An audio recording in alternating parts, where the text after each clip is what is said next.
Halo semuanya, apa kabar Anda hari ini? Semoga semuanya sehat selalu ya. Pada video kali ini, kita akan membahas mengenai salah satu gangguan kesehatan yang terjadi di saluran cerna, yaitu di lambung. Apakah gangguan itu? Mari kita bahas lebih dalam. Bersama saya, Dr. Wulan, Anda menyaksikan Health Education.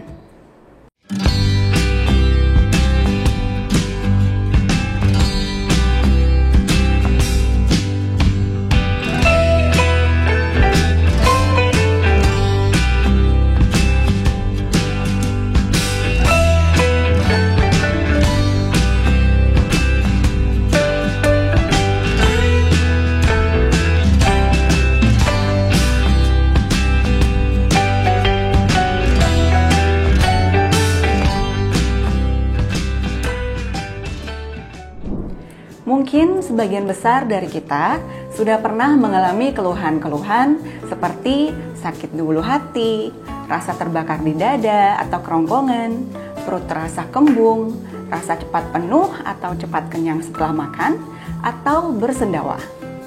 Nah, gejala-gejala ini merupakan gejala dari sakit asam lambung atau sakit MAH. Lalu, apa itu sakit MAH? Kenapa sakit MAH bisa terjadi? Bagaimana penanganannya, dan apa saja pantangan-pantangan bagi penderita sakit MAH? Semuanya akan kita bahas lebih lanjut di video kali ini. Sakit asam lambung atau sakit MAH dalam dunia kedokteran disebut dengan dispepsia. Dispepsia merupakan istilah yang digunakan untuk menunjukkan keluhan-keluhan yang disebabkan oleh gangguan yang terjadi di saluran cerna atas. Gejala-gejalanya terdiri dari rasa sakit di ulu hati, rasa terbakar di dada, perut terasa kembung, rasa cepat penuh atau cepat kenyang setelah makan, atau bersendawa. Kadang, dispepsia juga disertai dengan mual atau muntah. Dispepsia sendiri disebabkan oleh beberapa hal, seperti intoleransi makanan, gangguan di lumen atau di saluran lambung, infeksi Helicobacter pylori, penyakit yang terjadi di pankreas atau di empedu, atau bisa juga disebabkan karena gangguan-gangguan yang bukan berasal dari struktur lambung, yang dikenal dengan dispepsia fungsional. Mari kita bahas satu persatu penyebab dispepsia yang terjadi di lambung. Yang pertama, gangguan cerna akibat makanan atau obat. Biasanya gangguan cerna ini bersifat sementara dan dapat hilang dengan sendirinya, serta sering terjadi akibat makan yang berlebihan, makan terlalu cepat, makan makanan yang tinggi lemak, makan saat situasi stres, atau minum terlalu banyak alkohol atau kopi.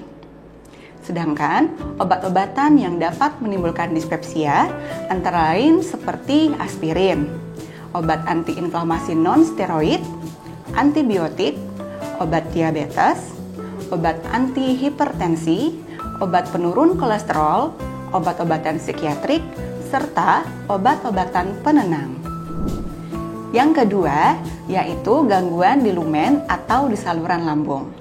Kelainan yang terjadi di saluran lambung adalah seperti peradangan di lambung atau gastritis, luka di lambung atau ulcus pepticum, refluksnya asam lambung atau GERD, tumor di esofagus atau kerongkongan atau di lambung, kelainan yang terjadi di lambung akibat penyakit diabetes mellitus atau kencing manis, infeksi bakteri, yaitu infeksi Helicobacter pylori, atau infeksi parasit, yaitu seperti infeksi cacing.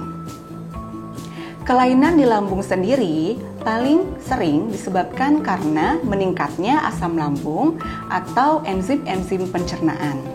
Yang normalnya, enzim dan asam lambung ini berfungsi untuk mencerna makanan.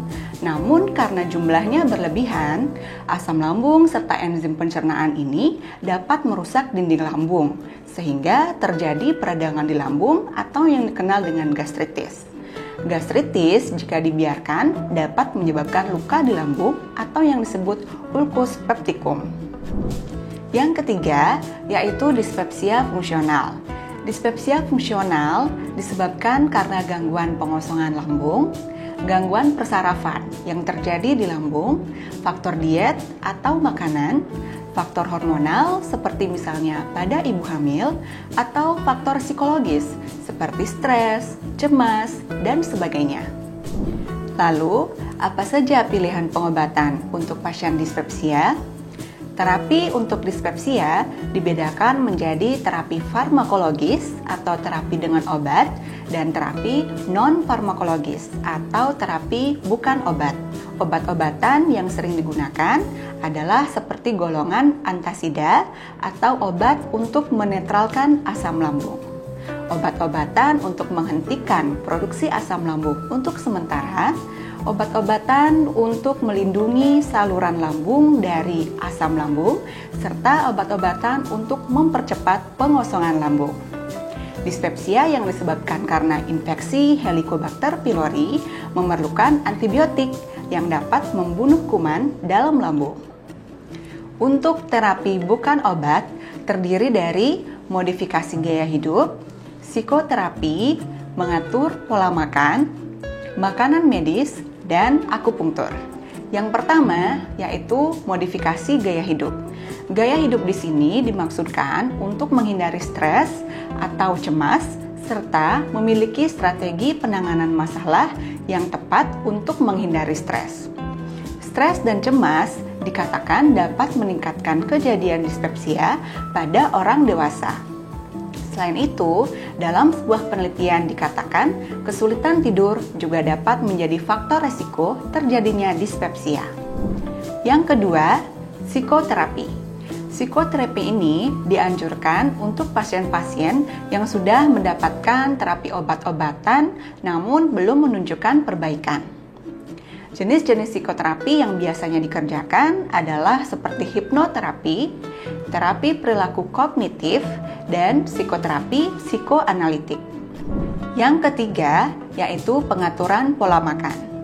Beberapa studi dan penelitian telah menunjukkan bahwa gandum yang terkandung dalam makanan, makanan berlemak atau pedas, sosis, acar, paprika, susu sapi, keju, coklat, yogurt yang tinggi lemak, permen, buah-buahan seperti semangka, pisang, nanas, dan minuman bersoda dapat memicu terjadinya dispepsia jika dikonsumsi dalam jumlah yang berlebihan.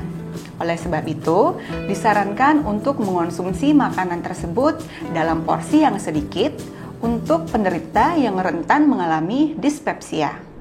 Yang keempat, yaitu konsumsi makanan medis.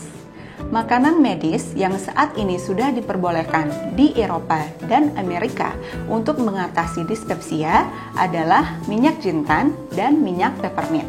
Dalam sebuah penelitian dikatakan kombinasi antara minyak jintan dan minyak peppermint cukup efektif untuk digunakan sebagai terapi tambahan pada pasien dispepsia dalam durasi pengobatan selama 4 minggu, walaupun hasil penelitiannya belum signifikan. Selain minyak jintan dan minyak peppermint, probiotik juga dikatakan memiliki manfaat sebagai terapi tambahan pada pasien dispepsia. Probiotik adalah mikroorganisme hidup yang bila dikonsumsi dikatakan memiliki potensi untuk memberikan efek kesehatan yang menguntungkan.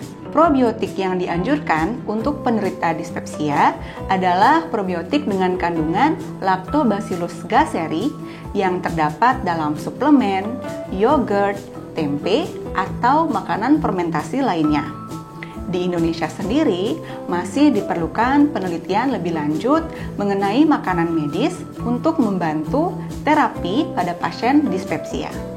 Yang kelima yaitu akupunktur. Akupunktur adalah sebuah metode yang dilakukan dengan cara menusukkan jarum khusus untuk merangsang titik-titik tertentu pada bagian tubuh manusia. Teknik akupunktur juga dapat dikerjakan dengan teknik elektroakupunktur, yaitu dengan menggunakan listrik yang mengalir melalui jarum untuk merangsang titik akupunktur tertentu. Sebenarnya sudah banyak penelitian mengenai akupunktur yang dikerjakan di luar negeri, seperti misalnya di Cina. Namun di Indonesia masih kurang, sehingga belum diketahui dengan pasti efek jangka panjang dan jangka pendek dari metode akupunktur ini bila diterapkan pada pasien dispepsia. Nah, teman-teman, bila dispepsia yang kalian alami bersifat sementara dan ringan, sebenarnya kalian boleh saja mengonsumsi obat-obatan lambung yang berlogo warna hijau atau obat-obatan yang dijual bebas di apotik seperti golongan antasida. Namun, jangan lupa untuk memperhatikan petunjuk penggunaan yang tertera di kemasan. Umumnya, untuk antasida tidak boleh dikonsumsi selama lebih dari 2 minggu. Selain itu, Anda juga boleh mencoba terapi non-farmakologis yang sudah saya sebutkan tadi. Sedangkan, bila dispepsia yang Anda alami cukup berat, berlangsung menetap, dan berlangsung lama hingga berbulan-bulan, sebaiknya Anda segera memeriksakan diri ke dokter agar dilakukan pemeriksaan fisik atau pemeriksaan penunjang yang sesuai, seperti misalnya pemeriksaan lab untuk mengetahui apakah Anda memiliki infeksi Helicobacter pylori atau tidak, atau dengan pemeriksaan endoskopi. Pemeriksaan endoskopi ini dilakukan untuk mengetahui kelainan-kelainan yang terjadi di saluran cerna atas, seperti misalnya di lambung. Endoskopi sangat dianjurkan untuk pasien penderita dispepsia yang berusia di atas 60 tahun, yang telah mengalami dispepsia berulang-ulang. Selain itu, endoskopi juga dianjurkan pada pasien yang mengalami perdarahan saluran cerna atas, seperti misalnya muntah darah, BAB hitam, atau terjadinya penurunan berat badan. Baiklah, demikian pemaparan mengenai penyakit asam lambung atau sakit MAH pada video kali ini. Semoga video ini bermanfaat bagi teman-teman yang sudah menyaksikan. Jangan lupa untuk dukung terus channel ini dengan cara klik tombol like, subscribe, dan nyalakan loncengnya untuk mendapatkan pemberitahuan video terupdate dari kami. Sampai jumpa di video berikutnya dan salam sehat untuk kita semua.